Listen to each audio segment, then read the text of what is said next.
going on, guys? My name is Austin. This is the Bodies in Business podcast. And today we're going to talk about James Clear as the Positive Influencer series continues. So James Clear wrote the book Atomic Habits. And I just want to give you a brief quick bio of who James Clear is. You know, habits are super important. And so let's jump into it. James Clear is an American writer, speaker, and habits expert, best known for international bestseller book Atomic Habits. Born and raised in Hamilton, Ohio, he studied biomechanics at Denison University before launching a career focused on habits, decision-making, and continuous improvement.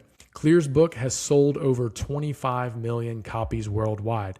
I'm going to say that again, 25 million copies worldwide. That's freaky. And stayed on the New York Times bestseller list for years, helping millions build better routines with practical science-based strategies. Beyond the book, he writes a widely read weekly 321 newsletter with millions of subscribers, speaking internationally for organizations and Fortune 500 companies, and continues to expand his work through writing, speaking, and digital tools based on habit science. His estimates place his net worth at $8 million from book sales, speaking, and related ventures.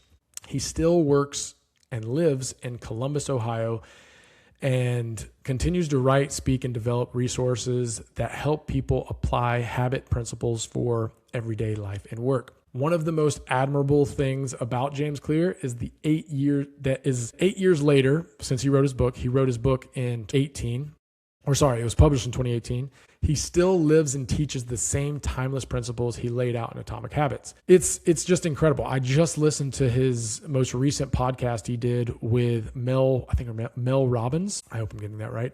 And it was, every single word is almost perfectly drawn out because he has been talking about habits for the past probably, 11 years, because it took him 3 years to write the book. So it's something to be said that he knows a lot about habits and how to implement habits the best way possible. So the things we're going to talk about is James Clear getting hit in the face, literally, when he was in high school. The biggest takeaway from his 3 big takeaways that he talked about in Mel Robbins, time frames and how you should think about time frames. What season are you in? Start small, and then environment matters. All right. So one thing I love about James Clear is he is filled with one-liners.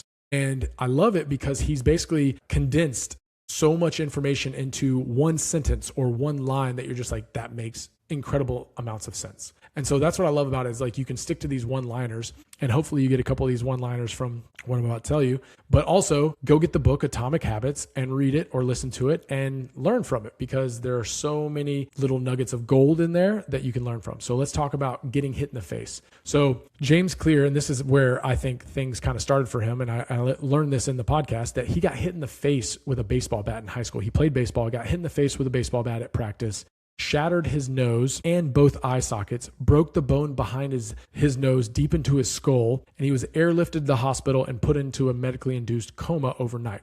He couldn't drive a car for 9 months, and I don't think he was able to play baseball the next year. Luckily, he went to college and actually played baseball. He said the first year he sat on the bench and subbed in, came off the bench and got some playing time. The second year he started. The third year he was the captain of the team. And the fourth year he was an academic All-American. So he went from literally a life-changing broken face to being an academic All-American in baseball his fourth year in college. So kind of cool. He said he never played professional baseball. I'm sure he wanted to, but going through that stuff, he said, was probably the starting ground for him writing the book Atomic Habits, because he said one of his one-liners is, a bad attitude and self-pity makes every problem harder. All right. And what he means by that is, if you dwell on woe is me, you're making the problem even harder for yourself. You can't think of ways to fix the problem because you're only just thinking of, man, I'm just such in a bad place. So love that quote. All right. One of his big takeaways, and one of my favorite one-liners from him, is one of the big takeaways from the podcast was, action relieves anxiety. And I can't tell you how much that really resonates with me, because anytime that I'm feeling stressed about something, I'll just go for a walk, or if I need to try to remember something, I'll write it down in my planner. And I love the fact that he harps on action relieves anxiety, because when you do something in the direction that you need to do it, it makes you feel like, okay, I made one step closer to the thing I actually need to do, or I need to get my body moving so that I feel like I'm making progress. Remember that. If you're ever stuck on something or ever feel super stressed out, action relieves anxiety, right? Another one-liner, most of our outcomes are lagging measures of our habits that precede them. Your bank account is a lagging measure of your spending habits. And so that one-liner really resonates because the things you're doing today are going to benefit you the most 4, 5, 6, 7, 8, 9, 10 years from now, right? You don't know it, but saving $100 each month and putting that in your Roth IRA, 40 years from now, you'll be a millionaire. And that's kind of crazy because we can't really think about that far in advance. We don't do a good job of understanding what the future is going to be like. We just are so obsessed with the present that it's hard to know what we're going to be like. But our systems and our habits are actually what are going to make us who we are down the road.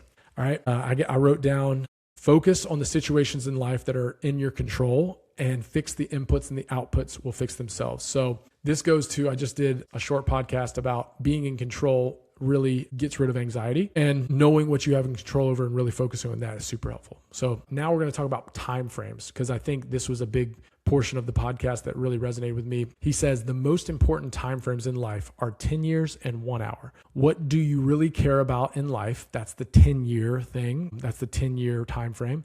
And what can you do in the next hour that contributes to where you want to be the next 10 years? And that's awesome, because just doing this podcast is my 1 hour thing. And then my 10-year thing is I want to be able to write a book that helps entrepreneurs make themselves better and to grow their companies and to get through tough times. So I wouldn't be able to write that book if I didn't do the research on James Clear and do this podcast, because this allows me to work on the things bit by bit so that at the 10-year mark, I'm like, man, I've written an incredible book that has helped hopefully a lot of entrepreneurs make it through their tough times in life. And that's just one lesson here. Working out for an hour, 5 times a week will allow you to be resilient when you're 60, 70, 80 years old.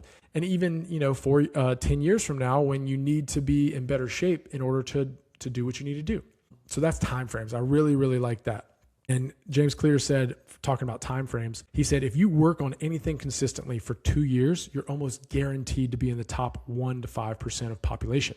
And why he talks about that is because a lot of times we'll do something for a month, 2 months, 3 months, and then we'll move on to the next thing because we're like, it's not going anywhere. It's not helping. It's not doing anything. I need to do something else. Whereas if you just stick to one thing, like he said, for 2 years, you'll be amazed of what you can accomplish from his experience, right? His experience was he had a newsletter that he was writing for 3 years before he got a book deal to write Atomic Habits that took another 3 years. So I think when we're younger, at least for me, when I first started Fly Buddies, my brother and I were like, we're going to have 1 million users in 1 year, 2 years or something like that. And it's just like, you just want to go so fast, so quickly that when you don't go that fast, that quickly, it's kind of demoralizing a little bit because you're like, you hear these stories of people, building Instagram in 2 years, but it's just an anomaly. It's not normal. And things that take a long time are going to be a grind.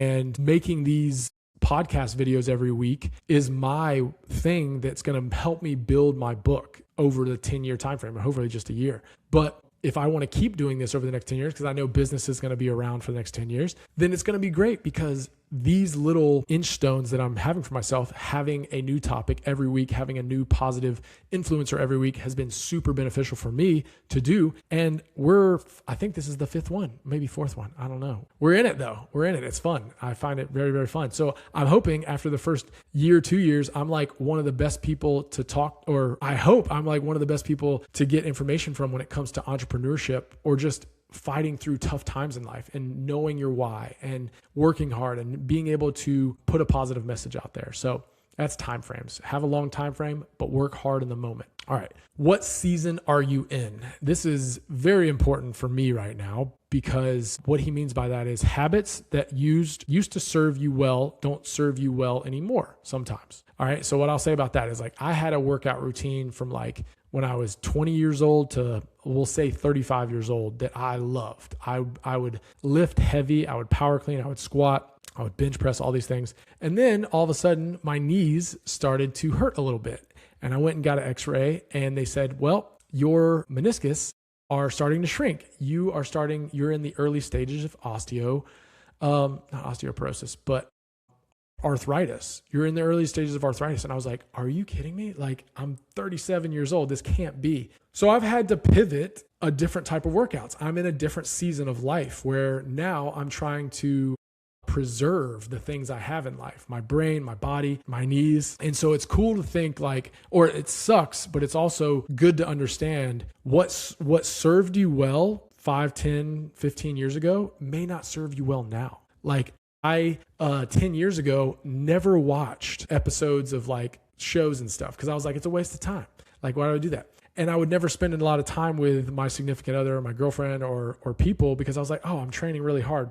Well, now I sit on the couch all the time and watch shows and stuff with my wife because I'm like, I'm putting in, time with her because I want to spend time with her and watch shows and talk with her and do those things. And so I'm at a different time in my life. When I was, mid-20s or early 20s, mid-20s, I really wanted to maximize my athletic ability. So I focused on that heavily.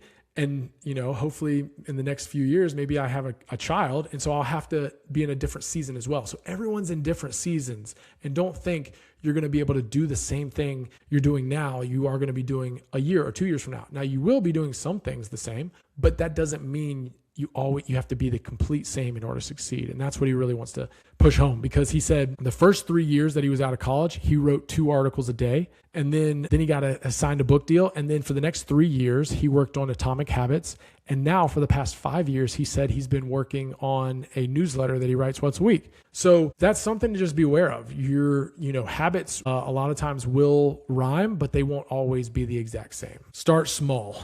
This is huge. Okay. So starting small is super important because I think a lot of times people feel like you have to take like this giant step forward in order to make any progress. And the small steps added up over time are actually what make the biggest difference. Like, a lot of people want to do something like 75 hard and not work out for the rest of the year, which most of the time when they try to do 75 hard, they do it for 3 days or a week and they're like, I can't do this. Whereas if you worked out for 15 minutes a day, for the entire year for a HIIT workout, or got 30 minutes of brisk walking in for the whole year, that would go leaps and bounds. It would be just exponentially good for your brain and body. And people think, oh, like a 15-minute workout, what's that going to do? But it has cascading effects on the rest of your life. If you know you're going to do this little thing every single day for an entire year, it just compounds on each other. And so one thing he talks about is basically doing a 2-minute rule, right? And he talks about this 2-minute rule, saying like, if you want to do a 15-minute workout, break it down to 2 minutes. Say, okay, I need to put on my socks, my shoes, and my workout gear. That's going to be the first 2 minutes of my getting to do my 15-minute workout. And so when you break it down to the first 2 minutes of any action, he says that you begin to do it. Like doing this podcast right now, I was like, okay, I need to sit down. I need to get my microphone plugged in. I got the video up. Now I'm ready to roll. All right. Just by doing that, it gets me in the mood to do my podcast. And it's not perfect, but I'm learning each and every day, like, hey, what can I do a little better? And so think about like the smallest step you can take towards a habit that may not be super easy for you, like a 15-minute workout. Whenever I do up downs, my burpee Mondays, as soon as I get done with that first minute, I'm like, okay, we're rolling, we're ready to go. So think about what you can do, you can even stick to on your bad days, he says. And then I really like this quote. He says, every action you take is a vote for the type of person you wish to become. So good, so good. I'm going to read it again. Every action you take is a vote for the type of person you wish to become. So anytime you eat a salad or fish or get to bed on time, or when I mean on time, getting adequate amount of sleep, getting a workout in, drinking enough water, those things are going to be those little actions that you can take and they compound over time. Okay. Now, Stephen Pressfield has written a lot of good books. And one of the quotes that he talks about in this is, he says, in the beginning, you start creating and you feel kind of like an imposter, just like doing this podcast. I know I'm not a great podcaster at this point, but Pressfield says you sit down and you write. It's the kind of hard and difficult you don't really feel like you fit. But a wolf has its territory. And the way that it becomes its territory is by walking it, by showing it, by by being there. And it's not its territory after the first day, but eventually after it's been there for a while, it starts to feel like home. So it just makes sense. You gotta sit down every day and make the phone calls to grow your business, get a planner, write everything out, work out every day, do these things. It's just day by day by day. It's nothing complex. It's not rocket science. It's my strength coach at the academy. One of them said, there's no special formula. The special formula is just being consistent every single day until it feels like that's who you are. And like doing this podcast actually makes me feel more like I'm a podcaster than I did 5 weeks ago, right? Because I'm being consistent. I'm talking about people that are positive influences. So the last thing I want to talk about is James Clear talks about environment matters. And he said, this is probably way, way bigger than he even thought. And he would even probably focus on it more had he, probably writes another book, How Your Environment Makes a Difference. But one thing you need to understand is, and this is what he says, fewer temptations is the single biggest driver of exhibiting high self-control. So the less tempted you are to do something that is not helping you get to your goal, the more successful you probably will be at reaching your goal. And so if you want to be a healthier person, surround yourself with healthier people, or talk or listen to podcasts that people are healthy. If you want to be smarter, if you want to learn more, read more books, listen to people that are smarter than you, listen to podcasts. I think the reason why I say that is because I think podcasts were so beneficial for me when I felt like I wanted to be something better than I was. And I wasn't surrounded by people that had that same level of drive and want to as I did. So when I listened to podcasts, it was super helpful because I would listen to people that had a lot of drive. And so finding a way to surround yourself with that positive talk in that environment, you can do it that way. But in person, it's super helpful to have people around you constantly that are helping you. Okay. Here's a quote. If people have to choose between habits that I don't really, if a person has to choose between a habit that they don't really love, but want to fit in and belong, let me start this over. If people have to choose between habits that I don't really love, but I fit in, I belong. I'm part of something. I'm supported, or I have the habits I want to have, but I'm cast out. I'm criticized. I'm ostracized. A lot of times, the desire to belong will overpower the desire to improve. As best as possible, you need to get those two things aligned. So that makes sense. We want to be welcomed in the group that we're in. And so usually we conform to the things that they're already doing. So if you want to change that, either you have to go against the grain sometimes of what other people are doing and be consistent with it, or find a new group of people that you hang out with more, or listen to podcasts and do all these things. It's really, really good. That's all I got, guys. That's about 20 minutes. I hope that was helpful. Go get Atomic Habits. Listen to that. Go listen to the book Mel Robbins did with James Clear. I put it in the notes, and it's so awesome. Even almost 8 years later, he's still talking about Atomic Habits, and it's so true. And there's so many little nuggets from it. I really appreciate it. If you made it this far, thank you, and get after it.